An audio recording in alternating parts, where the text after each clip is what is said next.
Bem-vindo ao canal do NUPEC, Núcleo de Pesquisas em Quadrinhos da Universidade Estadual de Mato Grosso do Sul, a UEMS, o canal que faz pesquisa com a nata dos quadrinhos. E hoje nós vamos conversar com Natânia sobre a pesquisa que ela tem desenvolvido com quadrinhos na área de história. Natânia, bem-vinda. Muito obrigada pelo convite, é muito bom estar aqui para falar de uma coisa que eu gosto muito, que é quadrinhos e também de história. Se você veio de outro planeta e não sabe quem é Natânia Nogueira, ela é historiadora, doutora em História e agora faz pós-doutorado em Letras na Universidade Estadual de Mato Grosso do Sul. Comigo? Coitada! Professora Natânia, durante a sua pesquisa de mestrado e doutorado, você fez inúmeras relações com a história e os quadrinhos. É possível realmente fazer isso? É possível e vamos dizer o que eu vou falar, tem muitas possibilidades. Por quê? Porque hoje a gente reconhece o quadrinho como documento, como fonte. Fonte é objeto de pesquisa para a história, não apenas para a história, né?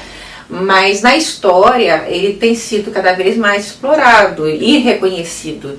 Há pouco tempo eu peguei um livro didático onde naquela parte de introdução a história, falando sobre o que é história, o que é historiador, o que são fontes, aparece o quadrinho apresentado como fonte para a história.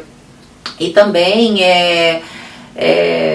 a gente tem encontrado cada vez mais pessoas se interessando pelo quadrinho, não apenas pela questão gráfica em si, mas também pela narrativa, pelos discursos, pelas representações que ele traz. Então é uma fonte de pesquisa que está sendo cada vez mais valorizada e reconhecida, e é um objeto de trabalho, de pesquisa que tem ganhando um espaço muito grande, não apenas na história, mas em outras disciplinas.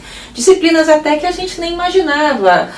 Biologia, química, matemática. A Fiocruz tem um grupo de pesquisa especializado em cultura pop e mangá, né? Então, assim, os quadrinhos estão invadindo espaços que antes estavam fechados para esse tipo de produto cultural, mas que agora está tendo uma recepção muito boa. E no caso da Olimpíada de História? A Olimpíada de História. Está acontecendo a Olimpíada de História, né? A 15ª edição, e eu estou orientando alguns alunos. E nessa semana apareceu uma tarefa em que analisar duas imagens, dois mapas, sendo que um desses mapas foi retirado de um mangá.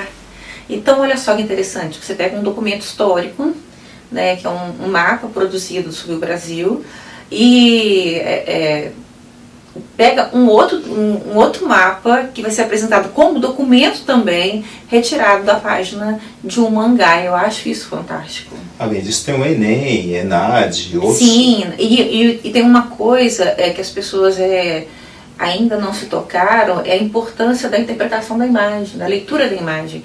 E nessas provas do Enem, provas para seleção, para universidades que acontecem no Brasil, constantemente você tem o uso da imagem, de tirinhas, de charges, e são justamente as questões que os alunos têm mais dificuldade, porque você não incentiva essa leitura de imagem.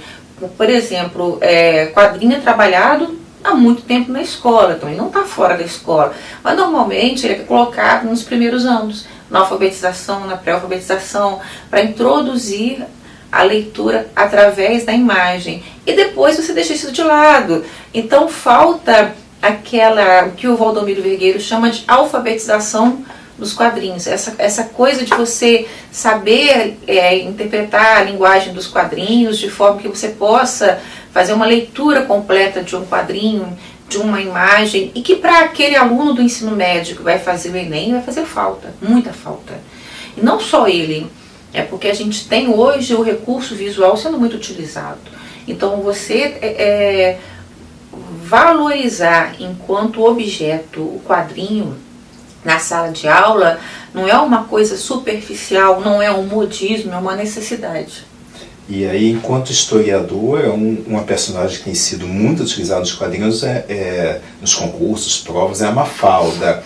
E como é que você enxerga esse uso da Mafalda aí nesses processos? Mafalda é Agar.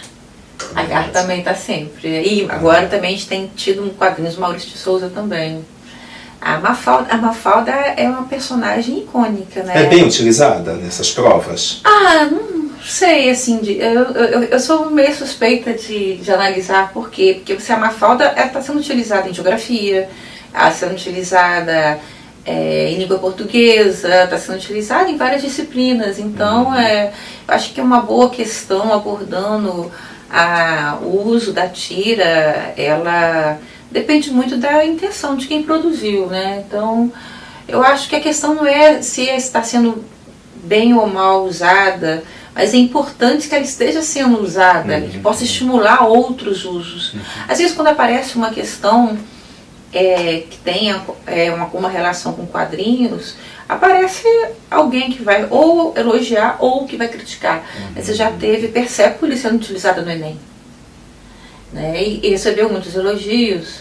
Você já teve a capa da revista do Capitão América sendo utilizada e recebeu crítica. Então vai depender muito de como você também elabora a questão. Porque não basta botar a imagem ali, ela tem que estar contextualizada. Talvez essa seja a minha crítica, no sentido que parece que ela serve apenas de pretexto, em alguns casos. Ela tem que ser contextualizada. E talvez, por isso, os alunos tenham dificuldade. Porque eles pulam a imagem e vão direto para aquilo que eles acham que é a resposta. E muitas vezes eles não percebem isso. Eu sou professora de educação regular, eu percebo que muitos alunos meus, eles não conseguem encontrar a resposta numa imagem. Eles não conseguem encontrar. Mas eu tenho dois tipos de alunos. Eu tenho alunos de uma escola onde eu tenho uma biblioteca muito ativa, e eu tenho alunos numa escola em que a leitura de quadrinho deles é bem limitada. Os que estão habituados com quadrinhos, eles adoram quando aparece uma imagem na questão, o que para eles é muito fácil. Aqueles que já não estão tão habituados, não são todos que têm aquela leitura constante, para eles é muito mais difícil. Tá. E com relação a esse olhar da história cultural sobre os quadrinhos, é uma tendência? Eu acho que é uma tendência que está crescendo cada vez mais. Você encontra aí historiadores assim, como o Michel Vovelli, que chegou a dedicar capítulo inteiro de livros sobre quadrinhos, usando o quadrinho como objeto para poder discutir determinados temas. A Michelle Perrault, ela que trabalha com história das mulheres, né, no âmbito aí da história cultural também, ela vai, por exemplo, num dos livros dela que eu já li, ela indica a leitura da Becassine, como uma fonte para se entender a questão da mulher na zona rural, né? Então, assim, tem historiadores que são renomados, principalmente na escola francesa, que na França os quadrinhos têm um status maior até do que aqui no Brasil, que tem recomendado. E alguns historiadores até que se especializaram em áreas como história antiga e tudo mais, chegaram a produzir textos, artigos, já nos anos 70, sobre história dos quadrinhos.